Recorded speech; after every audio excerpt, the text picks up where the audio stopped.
Hello बच्चों, कैसे हैं आप सभी। उम्मीद है कि आप सभी अच्छे होंगे। मैं सतीश सर आज केमिस्ट्री के जो वीवीआई क्वेश्चंस हैं उसका मैं दूसरा वीडियो लेकर आया हूं आप सभी के सामने। आज मैं अम्ल और क्षार एसिड एंड बेस चैप्टर का अंतिम क्लास लेकर आया हूं। मतलब बच्चों, इस क्लास में एसिड एंड बेस चैप्टर से जितने भी महत्वपूर्ण ऑब्जेक्टिव क्वेश्चंस बनते हैं जो एग्जाम में पूछने वाले हैं वो सारे के सारे मैं आज आपको करवा देने वाला हूं। कल हम लोग शायद 47 क्वेश्चंस किए थे। आज हम पूरे जितने भी क्वेश्चंस बाकी ऑब्जेक्टिव में वो सारे के सारे मैं आपको करवाने वाला हूं। आप सभी यदि इस चैनल पर नए हैं तो चैनल को सब्सक्राइब कीजिए और वीडियो को लाइक और शेयर जरूर कीजिए। तो बच्चों, शुरुआत करते हैं क्वेश्चन नंबर 48 से 48 से। बच्चों, मैं आपको बताता हूं 48 क्वेश्चन नंबर क्या है। इसमें दिया गया है सभी अम्ल जल में घुलकर प्रदान करते हैं। आपके ऑप्शंस क्या क्या हैं? H+ आयन, इलेक्ट्रॉन, न्यूट्रॉन और OH आयन। भाई साहब, अम्ल का जब परिभाषा आप पढ़ते हैं तभी आपको ये बताया जाता है कि अम्ल जो है ना ये जल में घुलकर क्या प्रदान करते हैं? H+ आयन प्रदान करते हैं। और अगर मैं क्षार की बात करूं या भस्म की बात करूं तो भस्म जब जल में घुलता है, भस्म को जब जल में घुलाया जाता है तब वो जल में घुलकर OH- आयन प्रोवाइड करता है। तो इसका सही आंसर क्या हो जाएगा? H+ ion, A for Apple. चलिए अगले क्वेश्चन पर यदि मैं चलूं तो अगला क्वेश्चन हमारा क्या है? कोई विलयन लाल लिटमस को नीला कर देता है, इसका पीएच मान क्या होगा? आपके ऑप्शन है 7, 10, 5 और 8। पहली बात याद रखिए बच्चों, अगर कोई विलयन लाल को नीला करता है तो याद रखिएगा लाल को नीला केवल वही विलयन कर पाएगा जो भस्म होगा, जो बेस होगा, है ना बच्चों। और भस्म का जो पीएच मान होता है वो 7 से अधिक होता है। एक ऑप्शन आपका 7 है, ये तो कतई आंसर नहीं होगा। दूसरा 10 है, तीसरा 5, ये भी नहीं होगा। चौथा बच्चों 8 है। अब आप कंफ्यूज होंगे कि 10 मारे कि 8 मारे। वैसे अगर केवल 8 रहता तो आप इसमें टिक लगा सकते थे, लेकिन इससे ज्यादा 10 है। देखिए इसकी ये जो है ना ये वाला भस्म और इस वाले भस्म की अगर मैं बात करूं तो इसका पीएच मान ज्यादा है। ये ज्यादा क्या करेगा? लाल लिटमस को नीला करेगा। ये उतना प्रभाव नहीं डाल पाएगा क्योंकि ये ज्यादा बेसिक नहीं है। इसका ऑप्शन 8 नहीं देकर क्या आंसर टिक करना है? 10 इसका सही आंसर होगा, है ना बच्चों। चलिए अगले क्वेश्चन पर हम लोग बढ़ते हैं। अगला क्वेश्चन हमारा क्या है? निम्न में कौन प्रबल अम्ल है? हमको प्रबल जो है ना अम्ल के बारे में पूछ रहा है। आपके पास 3 ऑप्शन है, चौथा आंसर में सभी इसमें से दिया गया है। तो देखिए पहला है H2SO4 जिसको आप सल्फ्यूरिक एसिड कहते हैं, दूसरा HCl जिसको हाइड्रोक्लोरिक एसिड आप कहते हो, और तीसरा HNO3 जिसको नाइट्रिक एसिड कहते हो। याद रखना ये सारे के सारे जो है ना प्रबल अम्ल के कैटेगरी में आते हैं। याद रहेगा बच्चों। तो ये सारे ऑप्शन सही है, इसलिए इसका आंसर हमको क्या टिक लगाना है? D for Delhi. चलिए उम्मीद करते हैं यहां तक आपको चीजें समझ में आया होगा। अब यदि मैं अगले क्वेश्चन पर चलूं तो अगला क्वेश्चन हमारा क्या है?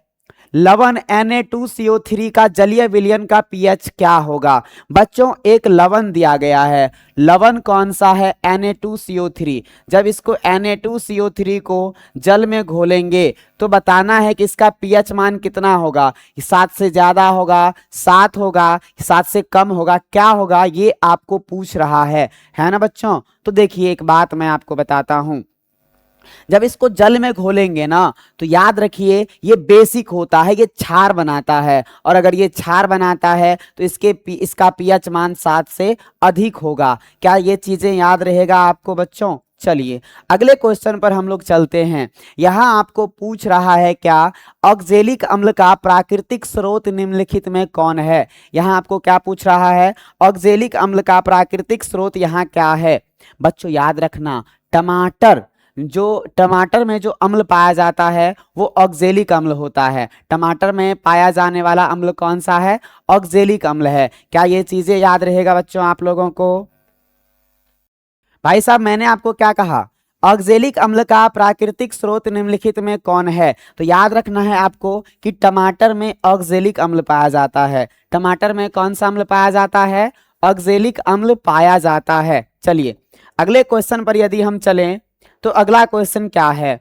हमारा शरीर पीएच के कितने परास के कार्य करता है। हमारा शरीर जो है पीएच के कितने से कितने वैल्यू तक हमारा शरीर कार्य करता है, या आप ऐसे भी कह सकते हो कि हमारे शरीर का पीएच मान कितना से कितना होता है। तो आपको याद रखना है हमारे शरीर का पीएच मान 7 से 7.8 के बीच में होता है। बच्चों याद रहेगा आप सभी को, हमारा जो शरीर है ना, इसका जो पीएच मान होता है वो 7 और 7.8 के बीच रहता है। चलिए अगर हम अगले क्वेश्चन पर चलें बच्चों, अगला क्वेश्चन हमारा क्या है, टार्टरिक अम्ल निम्नलिखित में किस में पाया जाता है। याद रखना, इससे पहले मैंने बताया ऑक्जेलिक अम्ल टमाटर में पाया जाता है। ऑक्जेलिक अम्ल किस में पाया जाता है, टमाटर में। और बच्चों टार्टरिक एसिड की अगर मैं बात करूं तो ये इमली में पाया जाता है। किस में पाया जाता है, इमली में। क्या चीजें याद रहेगा आपको, अगर ऑक्जेलिक अम्ल की बात करूं तो ऑक्जेलिक अम्ल टमाटर में पाया जाता है, और भाई साहब जो आपका टार्टरिक एसिड है, टार्टरिक अम्ल है, ये इमली में पाया जाता है ना। चलिए अगले क्वेश्चन पर अगर मैं बढ़ूं तो अगला क्वेश्चन हमारा क्या है, मधुमक्खी का डंक एक अम्ल छोड़ता है जिसके कारण दर्द और जलन का अनुभव होता है, यह अम्ल है। जानते हैं आपको जब मधुमक्खियां काटती है ना तो आपको एकदम जलन होता है, आप दर्द से कराहते हो। तो भाई साहब ऐसा कौन सा अम्ल मधुमक्खी के डंक में पाया जाता है जिसे काटने से हमें काफी दर्द महसूस होता है। तो भाई साहब वो अम्ल होता है मिथेनोइक अम्ल। कौन सा अम्ल होता है, मिथेनोइक अम्ल होता है, जिसके कारण हमें दर्द और जलन अनुभव होता है ना।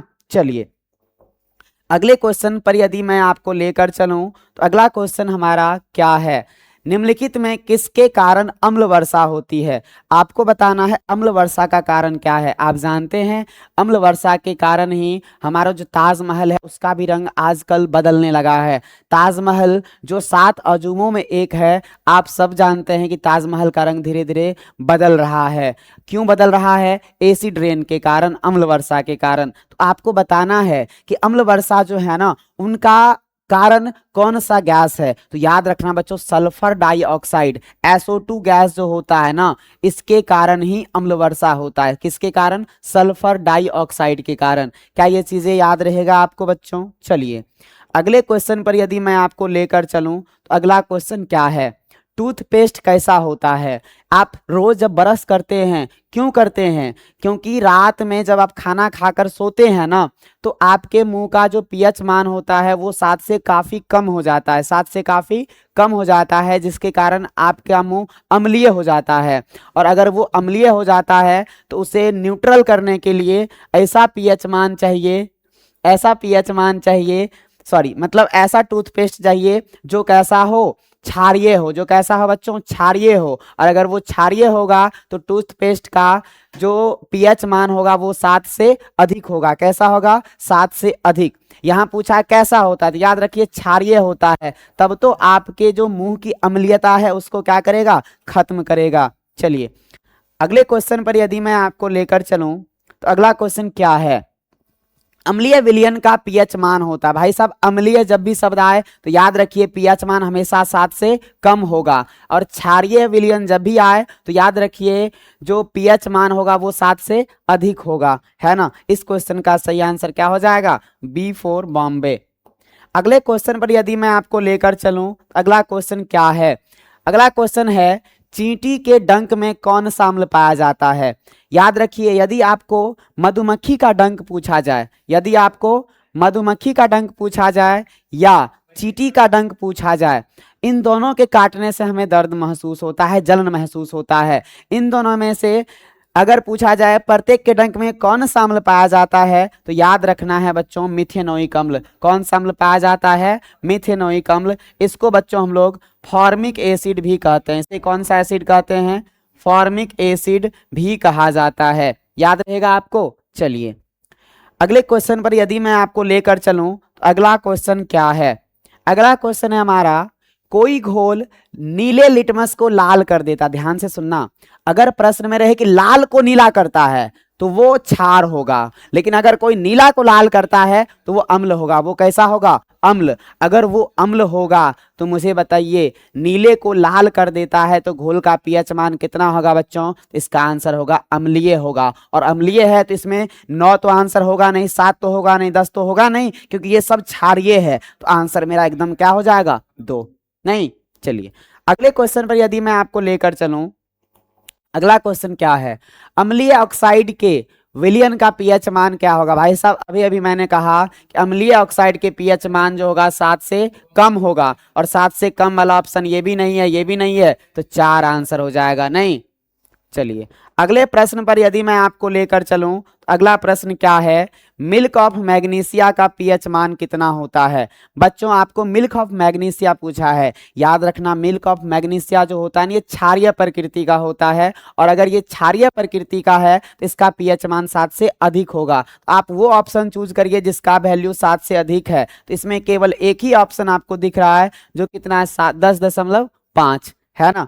चलिए अगले प्रश्न पर यदि मैं आपको लेकर चलूं, तो अगला प्रश्न हमारा क्या है, किस पीएच मान वाला विलयन सबसे अधिक अम्लीय होगा। याद रखिए जिस विलयन का पीएच मान जितना कम होगा वो उतना ही अधिक अम्लीय होगा। याद रखिए मैंने क्या कहा, जिस विलयन का पीएच जितना कम होगा वो उतना ही ज्यादा अम्लीय होगा। तो इसमें सबसे कम ऑप्शन कौन दिख रहा है बच्चों, 1। तो याद रखिए 1 जिसका पीएच मान होगा वो सबसे ज्यादा अम्लीय होगा। तो इसका सही आंसर हो जाएगा A फॉर एप्पल। याद रहेगा भाई साहब। चलिए अगर मैं अगले क्वेश्चन की बात करूं, अगला क्वेश्चन क्या है, दही में कौन सा अम्ल पाया जाता है। मैंने 2 अम्ल के बारे में आपको बताया कि यदि टमाटर के बारे में पूछे तो टमाटर में ऑक्जेलिक एसिड पाया जाता है, यदि इमली के बारे में पूछे इमली में टार्टरिक एसिड पाया जाता है, और अगर दही के बारे में पूछे तो दही में भाई साहब लैक्टिक अम्ल पाया जाता है, लैक्टिक एसिड पाया जाता है। चलिए अगले क्वेश्चन पर यदि मैं आपको लेकर चलूं, तो अगला क्वेश्चन क्या है, निम्नलिखित में से पीएच का कौन सा मान क्षारक विलयन का मान देता है। भाई साहब आपको पूछ रहा है क्षारक विलयन, क्षारक तुरंत याद रखना 7 से ज्यादा, 7 से ज्यादा कौन सा ऑप्शन है, एक ही ऑप्शन है 13। चलिए अगले प्रश्न पर यदि मैं आपको लेकर चलूं, तो अगला प्रश्न हमारा क्या है, किसी भी उदासीन विलयन, बच्चों देखिए अगर आपको प्रश्न पूछे अम्लीय विलयन, याद रखिएगा अम्लीय में पीएच मान 7 से क्या होगा, 7 से कम होगा। अगर आपको पूछे उदासीन, यदि आपको पूछे उदासीन तब उस विलयन का पीएच मान 7 होगा। और अगर आपको पूछे क्षारीय, अगर आपको क्या पूछे क्षारीय, तब याद रखिएगा उसका पीएच मान 7 से अधिक होगा। कितना होगा, 7 से अधिक। याद रखना आप सबको। चलिए अगले क्वेश्चन पर यदि मैं आपको लेकर चलो, अच्छा इसका आंसर नहीं दिए, क्या है, किसी भी उदासीन विलयन का पीएच मान कितना हो जाएगा, 7 हो जाएगा, मैंने आपको बता दिया। अगले क्वेश्चन पर यदि मैं लेकर चलूं आपको, तो कहता शुद्ध जल का पीएच मान, शुद्ध जल जो होता है वो उदासीन होता है। कैसा होता है, उदासीन। तो याद रखिए उदासीन है तो उसका पीएच मान कितना हो जाएगा, 7 हो जाएगा। कितना हो जाएगा, 7 हो जाएगा नहीं। चलिए अगले क्वेश्चन पर यदि मैं आपको लेकर चलूं, तो अगला क्वेश्चन हमारा क्या है, निम्नांकित में कौन सबसे सबल अम्ल है। बच्चों यहां दुर्बल अम्ल के बारे में पूछा है कि निम्नलिखित में कौन सबसे दुर्बल अम्ल है, निम्नलिखित में कौन सबसे दुर्बल अम्ल है। भाई साहब याद रखिएगा सबसे दुर्बल अम्ल के कैटेगरी में कौन सा आता है, तो हाइड्रोजन आयोडाइड। कौन सा आता है बच्चों, हाइड्रोजन आयोडाइड, है ना। चलिए ये जो हाइड्रोजन क्लोराइड है, हाइड्रोजन ब्रोमाइड है, और ये आपका HF, ये सब आपका प्रबल अम्ल के कैटेगरी में आता है। लेकिन अगर इनमें आपको HI भी दे दे तो याद रखिएगा ये सबसे दुर्बल अम्ल के कैटेगरी में आता है। अगर मैं आपको आगे लेकर चलूं, तो अगला आपका प्रश्न क्या है, अगला है किस पीएच मान वाला विलयन सबसे अधिक क्षारीय होगा। देखिए अगर आपको सबसे अधिक अम्लीय पूछे तब पीएच का मान सबसे कम होगा, मतलब 1 के आसपास। और अगर आपको पूछे कि सबसे अधिक क्षारीय, तो सबसे अधिक क्षारीय वाले विलयन का पीएच मान 7 से बहुत ज्यादा होगा। मतलब कितना, ऑप्शन में ढूंढिए वो मान जो सबसे अधिक हो, और सबसे अधिक मान कितना है बच्चों, 11। सबसे अधिक मान कितना है, 11। तो कह रहा है किस पीएच मान विलयन का सबसे अधिक क्षारीय होगा, तो जिसका पीएच मान 11 होगा वो सबसे अधिक क्षारीय होगा।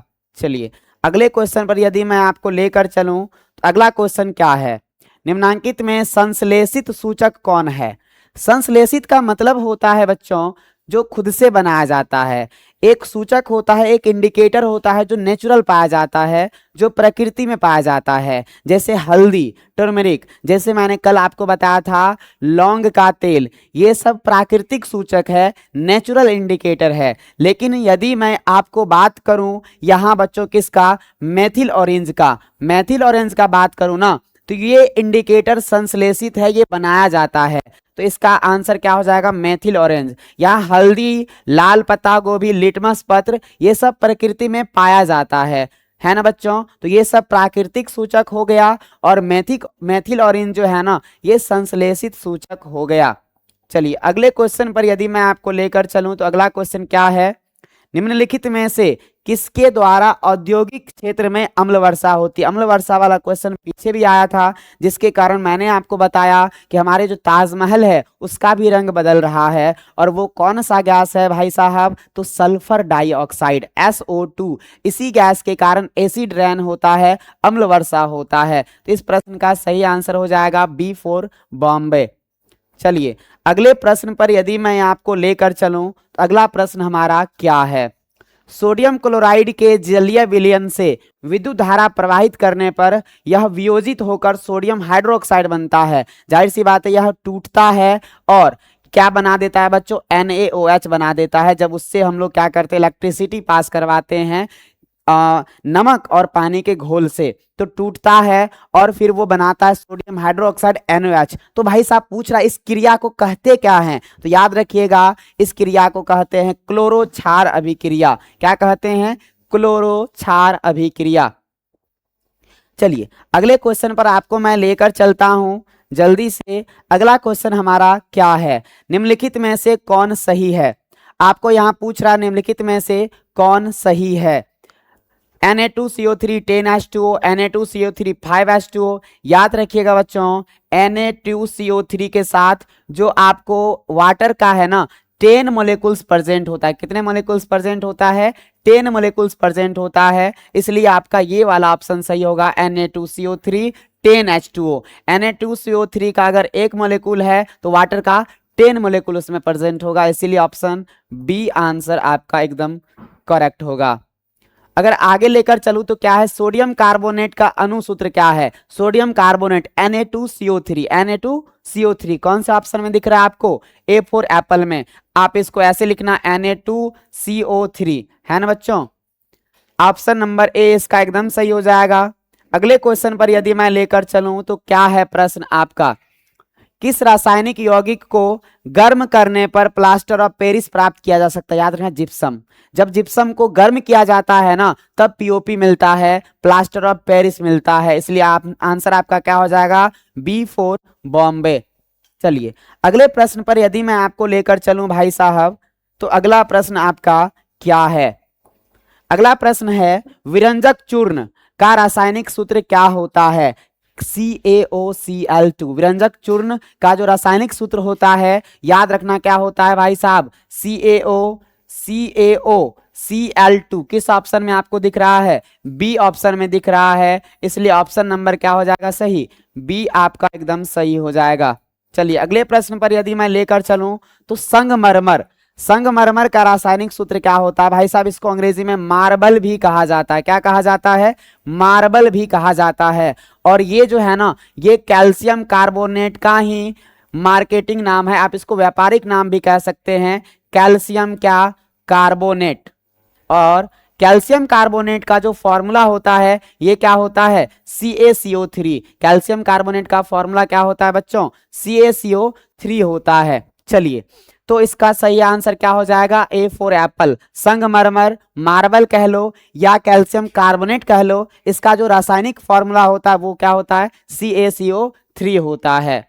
चलिए अगले प्रश्न पर यदि मैं आपको लेकर चलूं तो अगला प्रश्न हमारा क्या है, निम्नलिखित में से कौन गैस चूने के पानी को दुधिया कर देता। एक नाम याद रखिएगा, carbon dioxide gas. Carbon dioxide gas को जब भी चूने के पानी में दिया जाता है तो उसके रंग को क्या कर देता है बच्चों, दुधिया कर देता है, इसलिए इसका सही आंसर क्या हो जाएगा, C फॉर चाइना। याद रहेगा भाई साहब। अगले प्रश्न पर मैं आपको लेकर चलता हूं, अगला प्रश्न हमारा क्या है, निम्नलिखित में कौन लवण है? लवण का मतलब होता है जो जब अम्ल और भस्म एक दूसरे से रिएक्शन करके एक नया पदार्थ बनाता है तो वो कौन सा पदार्थ होता है? वो होता है लवण। इसमें बताइए लवण कौन सा है? भाई साहब HCl, ये क्या है आपका? ये आपका हो गया एसिड, NaOH भी कह सकते हो, K2SO4 NH4। भाई साहब इसमें आप ये जो K2SO4 है इसको क्या कह सकते हो? ये किस कैटेगरी में आता है? लवण के कैटेगरी में, साल्ट के कैटेगरी में आता नहीं। चलिए अगले प्रश्न पर यदि मैं आपको लेकर चलूं तो अगला प्रश्न हमारा क्या है?